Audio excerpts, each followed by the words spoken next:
global happenings today. We communicate, we analyze global news. Hello beautiful people, welcome back to our channel. Something definitely is brewing in SouthEast that is not sitting well with most stakeholders, and it's not funny at all. Well, one stakeholder seems to have a solution to it, that if eventually they listen to him, then the solution is so close that it's near to it will be reduced to its barest minimum. But let's find out what this problem is and how the solution will be met. Honestly, it's getting out of hand. Like they will say in SouthEast, but it looks as if they are actually leaving their own brothers. They're no longer their brothers' keepers. But let's find out. Well, according to the news, but before we go into the newspaper, kindly subscribe to our channel. Let's start with what prominent stakeholder and the spiritual man is saying concerning how this can be solved. Insecurity is biting. One of the strongest, one of SouthEast's very own, that's one fish magnate recently was, kidnapped, and the story didn't end well. And there's still many more out there that's being recorded every single day. But this time around, this one is coming from Imo State. But according to the Catholic priest and spiritual director of the Adoration Ministry, Enugu, Father Ejike Mbaka, he has actually made a passionate appeal to respected Southeastern leader to step forward and rescue the region from its current challenges. In a recent prophetic message, Father Mbaka spoke candidly about the ongoing hardships facing Southeast Nigeria, especially the Southeast. He called on an unnamed influential figure, someone he says is highly referred by Igbo youth, to take up the responsibility and bring transformative change. It is in the hand of the leader to save the southern Nigeria, Southeast here, from what we are passing through, he declared. According to him, the leader in question holds a unique level of admiration among the younger generation. The youth of Igbo respect you. There is no other person they respect the way they respect you. Could that be? Mbaka emphasized that now is the time for such person to be brought out and be given an assignment, implying a divine or political mandate to guide the region through turbulent times. While he did not name the individual directly, his words have stirred speculation among observers and followers, with many interpreting the message as a call for political revival or leadership shift in the region. Father Mbaka, known for his bold social and political commentary, has often used his platform to urge accountability, justice, and unity. His latest message resonates deeply in a period marked by economic uncertainty, insecurity, and youth unrest in parts of the Southeast. The priest's statement has sparked discussions about the role of respected elders and political figures in resolving regional issues.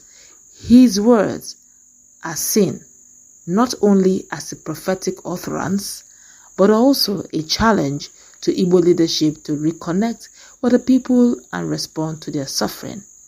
But meanwhile, one of legal counsel to MNK have decided to open up on what he's going through and what most Southeasterners are going through in that region. Sir Ifeanyi Ejiofor, the lawyer of the indigenous people of Biafra, has condemned the recent abduction of activist Emmanuel Oko, known as Okulora, who was taken in Umuaka, Imo State, not far from a military checkpoint.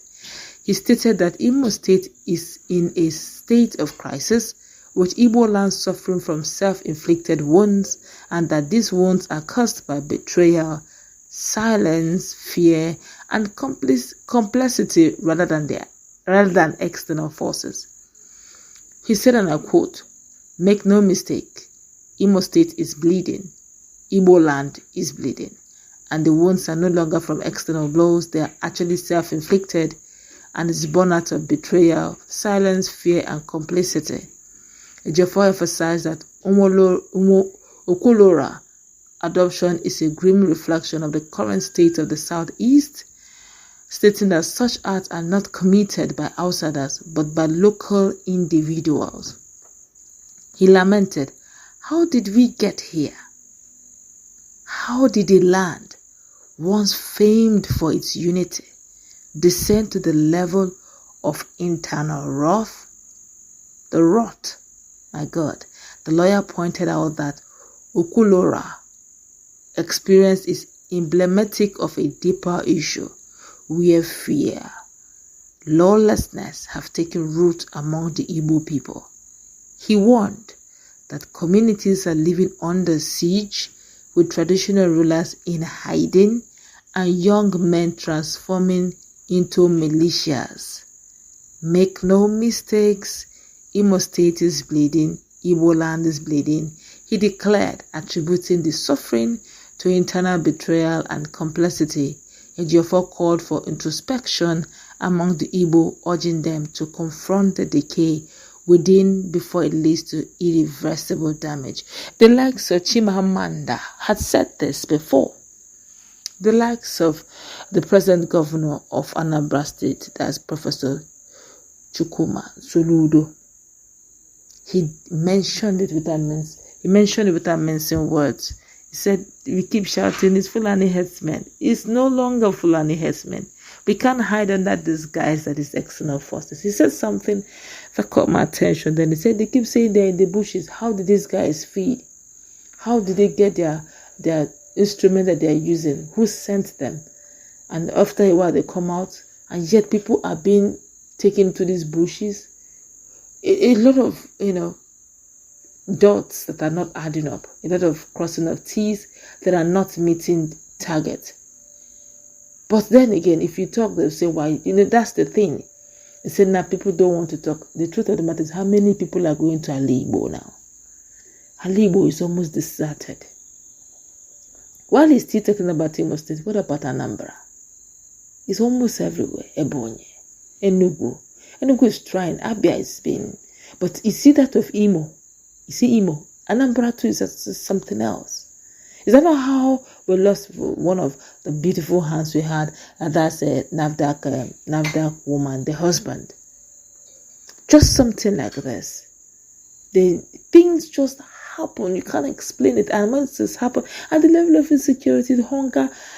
But let's quickly find out what Mbaka is saying. I personally, this is my personal opinion, I believe that Father Mbaka may either be referring to two persons. It could be Father Mbaka may be referring to either PeterObi, but then again, PeterObi is not his very good friend. He has never been in good relationship with, well, he was in good relationship with PeterObi, but ever since, he asked for some help, some funds, and PeterObi demanded what the funds would be used for. He antagonized him, but he has been staying clear of PeterObi's matter. If it's not PeterObi, then it will be nnamdikanu. But that's just me. I would like you, like us to go to the comment section. Who do you think Father Ejike Mbaka could be referring to that will salvage SouthEast from all of this? A lot of, answers, questions,